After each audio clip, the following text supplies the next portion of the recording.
Halo teman-teman semuanya, ketemu lagi dengan Roy di sini. Kita tahu ya bahwa bursa kita itu sedang libur teman-teman dalam rangka Lebaran dan cuti bersamanya, dan mulai akan masuk lagi atau aktif lagi di tanggal 16 nanti, hari Selasa depan. Jadi selama hari libur ini mungkin teman-teman investor yang meskipun nggak transaksi tiap hari kangen gitu untuk melihat OLT ada merah hijaunya. Jadi Selasa sudah mulai aktif lagi dan nggak berasa kita masuk di pertengahan bulan April dan bentar lagi masuk di bulan Mei. Dimana kalau kita ngomongin bulan Mei, di market itu ada fenomena namanya sell on May and go away. Kurang lebih itu sell on May itu kita ada fenomena yaitu kalau sudah sampai di bulan Mei mendingan kita cabut dari market gitu ya. Karena tekanan jualnya cukup tinggi dan kalau kita lihat dari seasonality gitu ya di IHSG memang 10 tahun terakhir 70% mengatakan indeks kita itu turun di bulan Mei. Ini probability yang cukup tinggi ya teman-teman, 70%. Artinya dari 10 hanya 3 kali IHSG itu bisa hijau di bulan Mei. Sisanya merah terus. Itulah makanya sell on May and go away ini cukup relate bagi para trader khususnya. Kalau investor kita sebenarnya ya mau ngapain lagi, ya sudah lah ya. Masalahnya teman-teman, fenomena sell on May and go away di bulan Mei 2024 ini menurut saya agak berbeda. Apa yang menjadi pembeda? Salah satunya adalah ini. ישראל נערכת לאפשרות של תקיפה ישירה מאיראן. מערכות ההגנה שלנו פרוסות.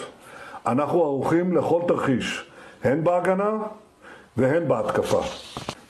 Di saat investor Indonesia itu sedang nyantai, menikmati cuti bersama, ada yang lebaran, makan ketupat dengan keluarga, di belahan dunia yang lain teman-teman, ada 3 negara yang sedang berkonflik, yaitu Israel menghadapi Palestina dan menghadapi Iran belakangan ini setelah mereka nyenggol-nyenggol Iran. Kita tahu bahwa Iran itu negara juga punya kekuatan militer dan punya sumber daya.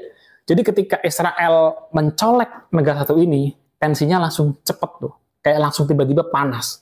Dan nggak selang lama setelah Israel melakukan serangan ke salah satu kedutaan Iran langsung balas gitu ya. Mereka langsung kirimin drone-drone yang ada bomnya menyerang Israel. Jadi nggak butuh waktu lama buat Iran untuk merespon apa yang dilakukan oleh Israel.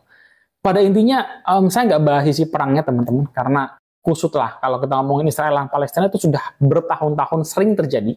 Tapi Israel lawan Iran ini bakal kayak sesuatu yang panas gitu ya. Dan kalau teman-teman baca beritanya, banyak negara bahkan PBB langsung berusaha turun tangan untuk apa ya? Karena mereka worry juga. Mengingat Iran dan Israel itu sama-sama punya sekutu gitu. Iran kita tahu temenan baik dengan Rusia, dengan Putin. Israel ya sudah lah ya sekutunya. Amerika, Great Britain, Inggris dan teman-temannya. Jadi kalau 2 negara yang ini gitu ya, Israel dengan Iran ini bertempur beberapa hari, beberapa minggu, mungkin perangnya itu tidak akan selesai dalam waktu dekat, kecuali gitu ya. Kecuali tiba-tiba somehow mereka berubah pikiran terus cooling down. Ya, itu mungkin aja terjadi, namanya hal-hal geopolitik itu sulit sekali diprediksi.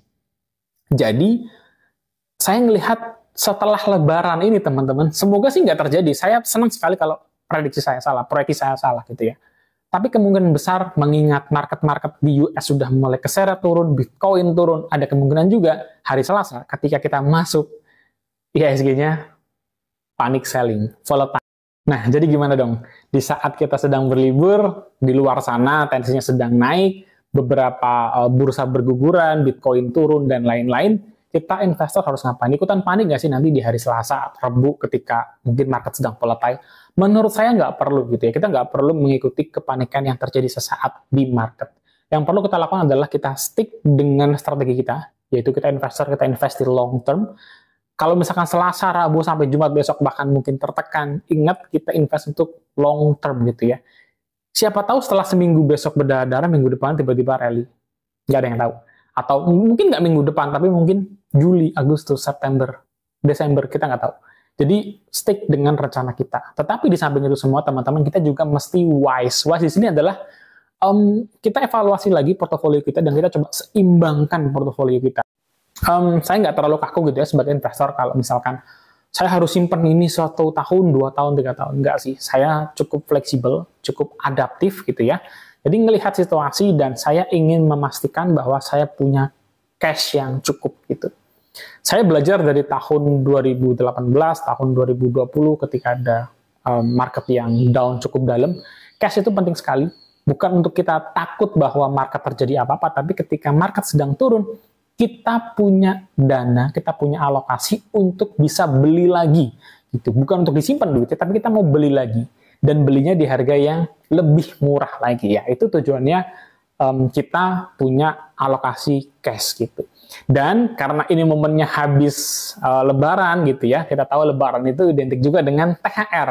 Nah, semoga teman-teman ada yang menyisihkan THR-nya ya, menyisihkan THR-nya di RDN sehingga kalau misalkan ya minggu depan bursa kita ambrol, teman-teman nggak usah terlalu khawatir karena kalian tahu kalian habis THR-an, kalian sudah sisihkan dananya di RDN, kalian bisa belanja. Meskipun harganya sudah cukup murah, saya pribadi teman-teman saya lebih suka untuk menunggu momen ketika marketnya adem, slow down gitu ya, marketnya slow down, sudah tidak terjadi panic selling, marketnya mulai slow down. Biasanya ketika habis turun tajam itu jarang lah dia tiba-tiba rally. Jadi kita dikasih kesempatan untuk melakukan akumulasi pelan-pelan. Disitulah kita mulai masuk gitu ya.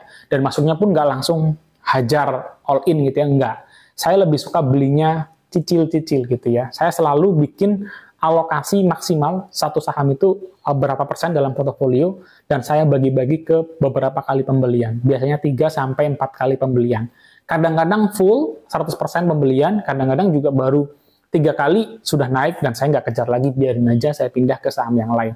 Jadi itu strategi yang saya pakai ketika menghadapi market yang tidak kondusif atau penuh dengan ketidakpastian gitu ya, seperti yang terjadi saat ini ketika banyak sekali faktor-faktor geopolitik yang sedang terjadi belakangan ini.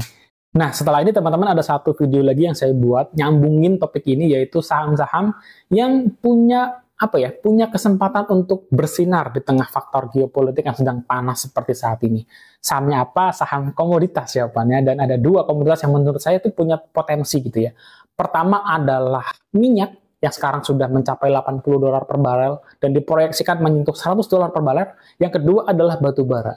Plus satu lagi adalah emas gitu ya, yang belakangan ini sudah mencetak all time high. Jadi 3 komoditas ini 2+1 gitu ya, 2 core-nya itu menurut saya adalah di minyak dan batu bara, terakhir adalah emas, yang menurut saya punya kesempatan untuk bersinar di tengah-tengah situasi yang seperti ini. Tapi meskipun demikian, saya pribadi gitu ya, nggak ingin dunia itu perang. Buat apa sih ngapain perang-perang kayak gini gitu ya. Menurut saya sudah nggak zaman. Kalau mau perang itu perang di level teknologi, kalau mau perang lebih ke perang dagang silahkan, karena disitulah ekonomi bertempur secara produk gitu ya, mana yang the best, mana yang dimiliki, disukai oleh mereka. Berdoa buat mereka supaya mereka mendapat kekuatan, dan semoga jangan sampai terjadilah perang-perang kayak misalkan ada yang memprediksi perang dunia ketiga gitu. Saya sih berharap jauh-jauh lah ada perang-perang seperti itu. So, sampai ketemu teman-teman di next video. Kalau kalian suka jangan lupa subscribe, share, like, dan kita bisa diskusi bareng di kolom komentar. Buat teman-teman yang baru ketemu channel ini, jangan lupa ya subscribe dan tekan loncengnya. God bless you guys, bye-bye.